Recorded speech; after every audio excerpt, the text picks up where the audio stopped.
இப்பெல்லாம் கூட உயிரினங்கள் இருந்துச்சா அப்படின்னு ஆச்சரியப்பட வைக்கிறது தான் இந்த சைரன்ஸை பொதுவாகவே கடல் கன்னிகளோட ஒப்பிடுவாங்க.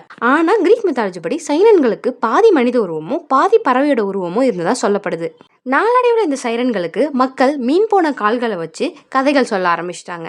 பொதுவாகவே கடலில் பயணம் பண்ணும்போது இனிமையான ஏதாச்சும் ஒரு குரல் கேட்டுச்சு அப்படின்னா அந்த பக்கம் போகாமல் அதுக்கு ஆப்போசிட் சைடில் போகணும் அப்படின்னு சொல்லுவாங்க.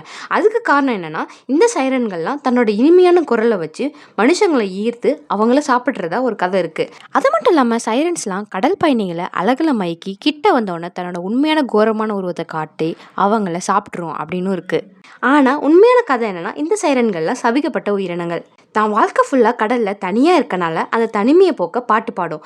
அந்த குரலில் இருக்க இனிமையால் மக்கள் ஈர்க்கப்பட்டு ஏதோ ஒரு கல்லுலையோ மோதி மூழ்கிடுறாங்க. இது நாளடைவில் சைரன்ஸ் தான் மந்திரம் பண்ணி ஈர்த்து மக்களை சாப்பிட்றது அப்படின்னு உருவாச்சு. ஆனால் இன்னொரு பக்கம் கடலில் ரொம்ப அநியாயம் பண்ணுறவங்கள இந்த சைரன்ஸ் ஈர்த்து அவங்களோட சோல்ஸை சாப்பிடும் அப்படின்றும் கதை இருக்குது. நீங்கள் இந்த சைரன்ஸை பற்றி என்ன நினைக்கிறீங்கன்னு மறக்காமல் கமெண்ட்டில் சொல்லிவிட்டு இந்த மாதிரி புது புது விஷயம் கற்றுக்க நம்ம சேனலை சப்ஸ்கிரைப் பண்ணிக்கோங்க.